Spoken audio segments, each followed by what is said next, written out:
ஏன்னா முதல்ல நெல்சன் நான் வந்து பாட்டு எழுத சொல்லும்போது நான் ஒரு ஜாலியான பாட்டு தான் எழுதினேன். அந்த பாட்டு வரியில் எந்த அர்த்தமும் இல்லை. ஆனால் அந்த வேலை அர்த்தம் ஆகணும்னு நினச்சேன். அதுக்கு நான் பண்ணணும்னு நினச்சது, எனக்கு வந்து இதுக்கு ஏதாவது காசு கொடுங்க, எனக்கு என்னுடைய லிரிசிஸ்ட்டுக்கு இது கடமையாக இருக்குது, நான் அவர்கிட்ட கொண்டு போய் கொடுக்கணும் அப்படின்னு நான் நினச்சேன். நாமுத்துக்குமார் சாருக்கு இது வந்து உதவி இல்லை, இது என்னுடைய டியூட்டி. நான் ஆசைப்படுறது எல்லாமே உங்களுடைய இந்த டேலண்ட் இந்த குழந்தைங்களுக்கு வரணும். தம்பி பாட்டு நிறைய எழுதணும், அதை நாங்கள்லாம் கேட்கணும்னு ஆசைப்பட்றேன். இது உங்கள் மேலே ப்ரெஷராக வைக்கல தம்பி, நீங்கள் ஹாபியாக ஜாலியாக எழுதுங்க. உங்களுடைய பிளட்டில் இருக்குது, உங்களுடைய டிஎன்ஏல இருக்கும். வார்த்தைகள் தானாக வந்து கொட்டும். கேட்குறதுக்கு நாங்கள் தயாராக இருக்கோம். சார், நீங்கள் இல்லாததுனால நடக்கிற நிறையா கொடுமைகள் இருக்குது நாமுத்துக்குமார் சார். நான்லாம் பாட்டு எழுதிட்டு இருக்கேன் இப்போது.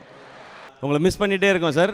உங்கள் லிரிக்ஸ் மாதிரி தான், உங்களை மறக்கவே முடியாது. உங்கள் வரிகள் இருக்க வரைக்கும் நீங்கள் எங்கள்கிட்ட இருந்துகிட்டே தான் இருப்பீங்க. Love you Na Muthukumar sir.